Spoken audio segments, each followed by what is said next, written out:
Sure, that helps a lot. I'm really honored to have Giacomo perform some of my pieces here.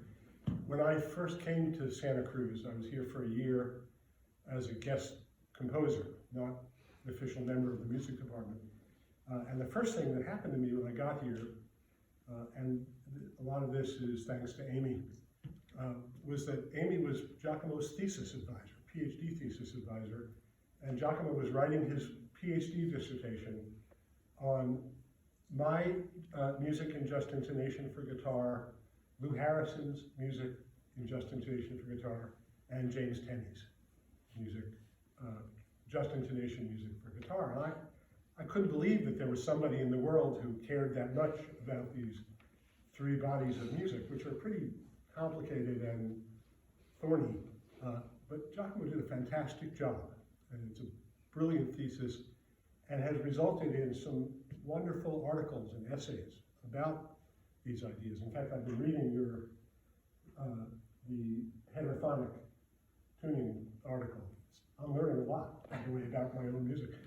And it's also been just a fantastic experience for me after a lifetime of playing music of all sorts and doing all kinds of, a lot of computer programming and a lot of mathematics and things like that.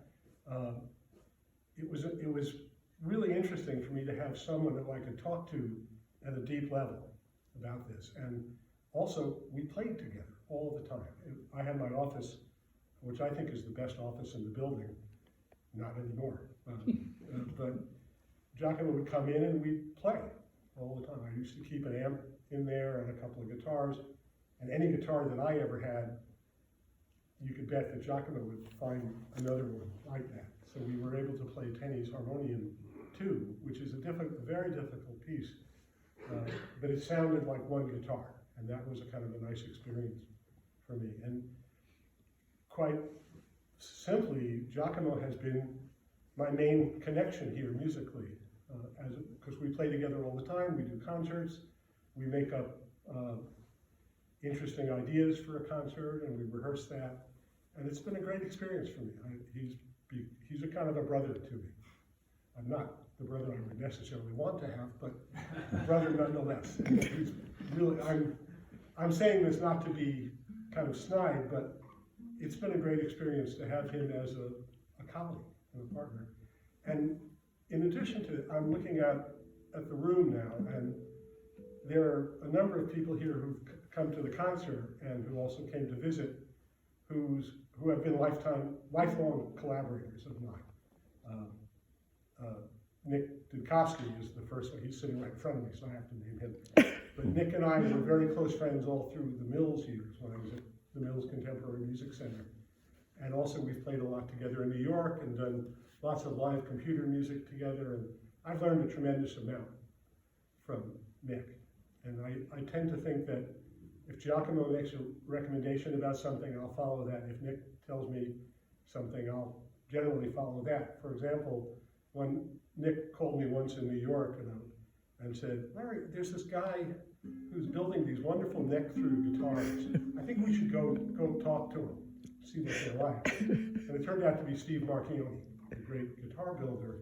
And Nick and I went up to his studio, which was a kind of a wacky place, because on the table in front of Steve was a big bottle of Beatles, because he made his own varnish out of Beatles, and he crushed the Beatles. And it turns out these guitars are fantastic. They're beautiful instruments. And then I said to Steve, I said, look, you know what I really want is a fretless electric guitar. And Steve kind of looked at me like, are you out of your mind? I mean, you think I'm going to do that to one of my guitars? And I convinced him I wasn't that hard. I mean, the guitar certainly cost enough to merit him doing something more. It's an amazing instrument, and Giacomo now has an almost identical instrument. Not almost. A sister guitar. Yeah, sister guitar. Brothers. Yeah. And that, again, I credit Nick for that. That phone call led to something very important, as did a phone call he made to me when I was at Mills. With Phil Burke. Where's Phil? and Nick and a few other people, we were doing a lot of very heavy-duty software development. We were writing a new computer language to do music and to compose with and to do a lot of things with. And I think, if I remember this correctly, I was in my office and the phone rang, and you were in a phone booth somewhere in Manhattan. Yeah. And he said, are you Larry Polansky? I said, yeah, who are you? And he said, my name's Nick Dudkovsky. And Paulino Oliveros said, call Larry, he'll tell you. Nick was looking into doing computer music. Yeah. And Pauline said, call Larry, he'll help you. He's working with the CCM. And that was the start of another long relationship. And a lot of our time we spent hacking together. Two computers facing each other, developing software for new pieces. And we did a lot of performing with two live computers and guitars.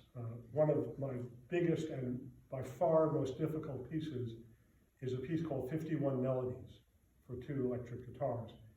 I don't know how to explain this piece, except it's written by a computer, and it basically, there's two melodies, and I have to admit, when I finally realized that I had ripped off You Don't Love Me, Baby, by the Allman Brothers, and that's the main melody. But then it morphs or changes gradually over the course of the piece by some kind of strange algorithm, and then decays back down to You Don't Love Me, Baby, which is a pretty good tune as far as I'm concerned. And we've performed that piece now a lot. It's really hard, it's really loud, it's taxing. We're always pretty exhausted when we finish it. And we have a good drummer, Leo, what's Leo's last name? Ciesa. Ciesa. Leo Ciesa, the drummer, who was also the drummer in Nick's fantastic band, Dr. Nerve. And Greg Anderson, the bass player, is in 51 Melodies. And we recorded it in New York, and it's now out on a CD, and if anybody wants one, I'll just give you one. I got plenty of them. So, but that was another kind of experience like that, where we just sort of hooked up and worked our tails off on that thing. I still can't really play it, but it's hard. And I've now played it with guitarists pretty much all over the world. It's challenging, but really rewarding. When you get to the last end note of it, you kind of go, yeah, like that, because it's a finger buster. Yeah. Thanks, Larry. Oh, I appreciate it. Should I play? what? Shall I play? 51 Melodies? No. Oh, We tried. Oh, am I done? How do you play it first? Getting rid of the glue. Oh, okay, so let me just introduce this piece. I wrote this piece in Toronto a long time ago, in the mid-70s. And the title refers to a quote from Henry Cowell when he was talking about the quote-unquote New York School. John Cage, Norton Feldman, who else? Christian Wolff, yeah, I forgot about him. And Henry Cowell was describing the music of the New York School, which was often very disjointed and deliberately so, and worth talking about. Cowell called it, the New York School is getting rid of the glue, by which I think he meant they're sort of taking apart the norms of performance music. Mm. And so when I heard that quote, I was living in Toronto, I thought, well, maybe I should write a piece called Getting Rid of the Glue. And I took out a guitar and kind of wrote something. And a few people have played it over the years. I've never performed it because I kind of lost interest in the piece as soon as somebody else did.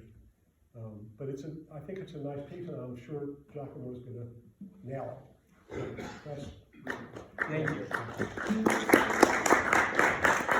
love it, love it.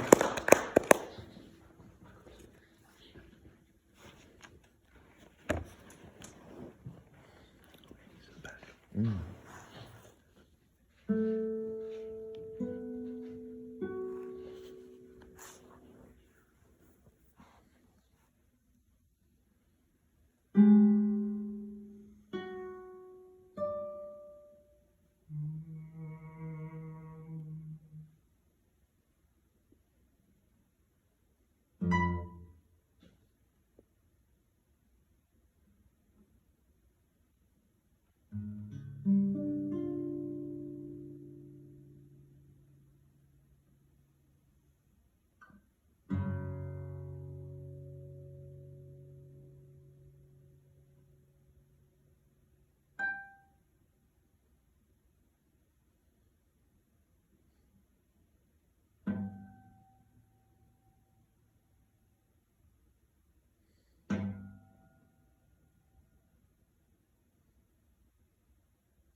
you.